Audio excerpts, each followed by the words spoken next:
Crônicas do Amanhecer. Por Feijão, Centro Espírita Allan Kardec de Balneário Gaivota. 15 de outubro de 2019. Dia do Professor. No dia 15 de outubro de 1827, Dom Pedro I, imperador do Brasil, decretou uma lei imperial responsável pela criação do ensino elementar no Brasil, do qual chamou Escola de Primeiras Letras, e através deste decreto todas as cidades deveriam ter suas escolas de primeiro grau. O decreto também continha o salário dos professores, as matérias básicas e até como os professores deveriam ser contratados.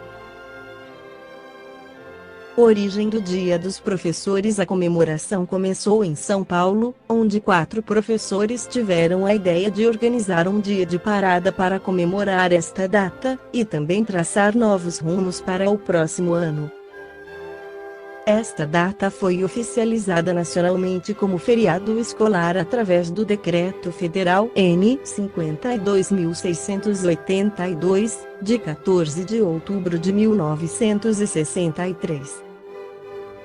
O decreto define a razão do feriado para comemorar condignamente o Dia dos Professores. Os estabelecimentos de ensino farão promover solenidades, em que se enalteça a função do mestre na sociedade moderna, fazendo participar os alunos e as famílias. A nível internacional, o Dia Mundial dos Professores é celebrado anualmente em 5 de outubro.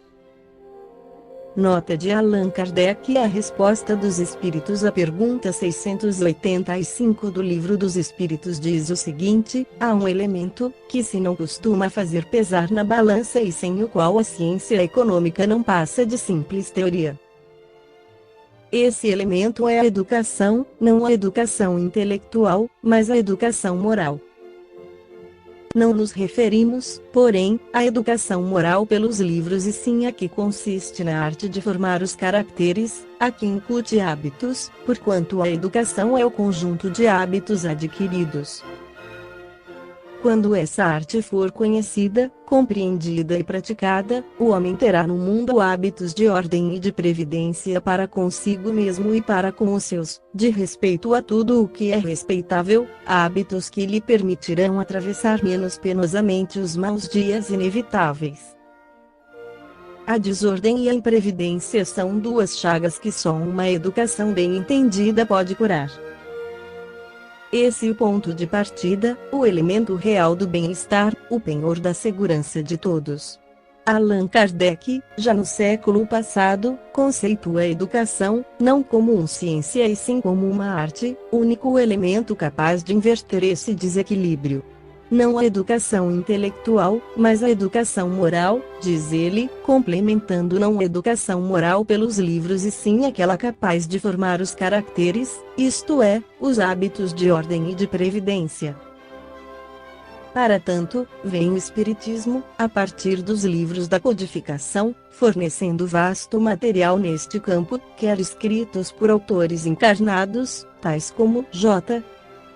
Herculano Pires, Rubens Romanelli e Pedro de Camargo Vinícius, ou através de autores desencarnados, Emanuel, André Luiz, Joana de Ângeles, Viana de Carvalho e tantos outros, como subsídios para que o homem, como ser imortal, retome o equilíbrio intelecto-moral, tão importante para o seu progresso e consequentemente para o crescimento espiritual da humanidade.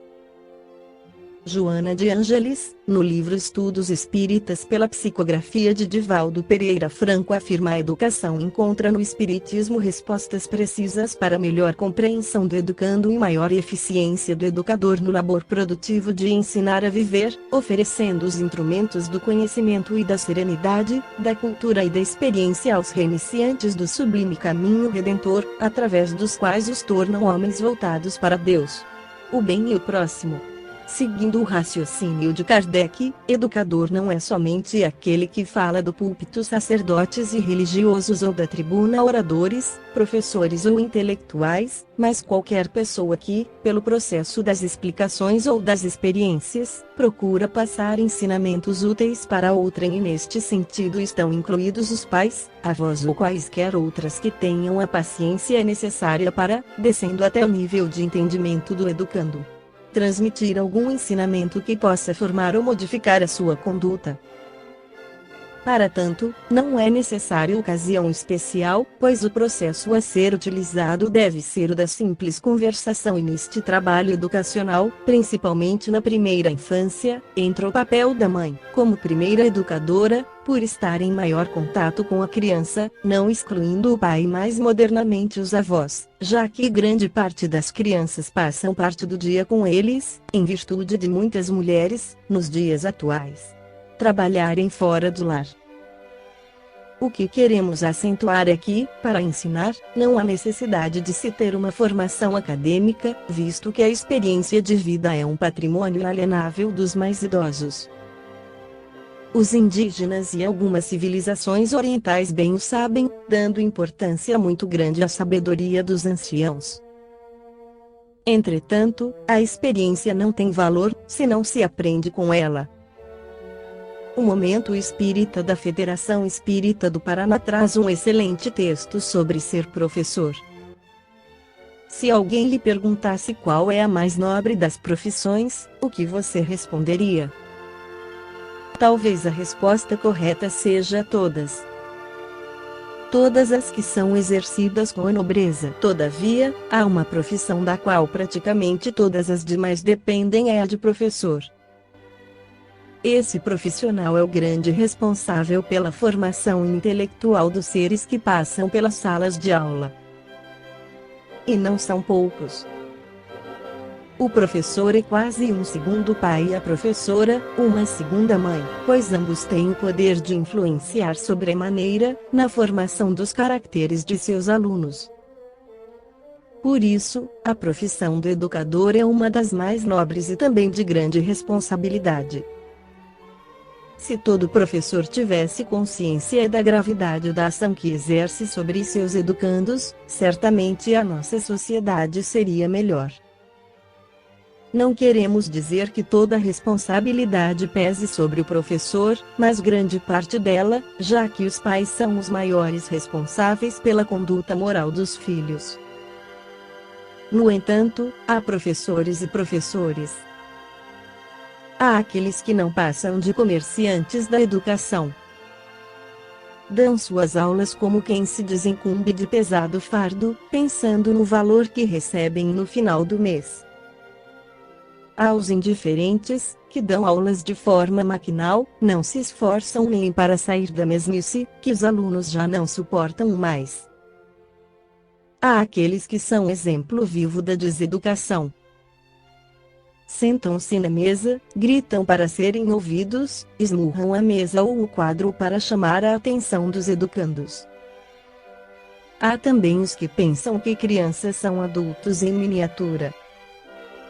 Não usam a criatividade nem para buscar o aperfeiçoamento pessoal e fazem apenas o que seus superiores lhes ditam. Ser professor, no verdadeiro sentido da profissão, é ajudar a formar cidadãos de bem. É conhecer o aluno e procurar extrair o que tem de melhor em sua intimidade, ajudando-o a reformular o que tenha que ser repensado. Ser professor é estar sempre em busca do próprio aperfeiçoamento, para melhor servir. É buscar sempre o que tem de melhor, para oferecer aos seus educandos. É jamais se conformar com os desafios, por mais imponentes que sejam. Ser professor é descobrir em cada aluno seu universo de potencialidades e ajudá-lo a desenvolvê-las. Ser professor é muito mais do que passar teorias e conceitos. É edificar pelo próprio exemplo. É romper com os modelos ultrapassados de incutir na cabeça do educando fórmulas prontas. é incentivar a criatividade, permitindo o surgimento de mentes mais preparadas para a construção de um mundo novo, onde não haja lugar para o preconceito, para a hipocrisia, nem para a subjugação dos mais fracos.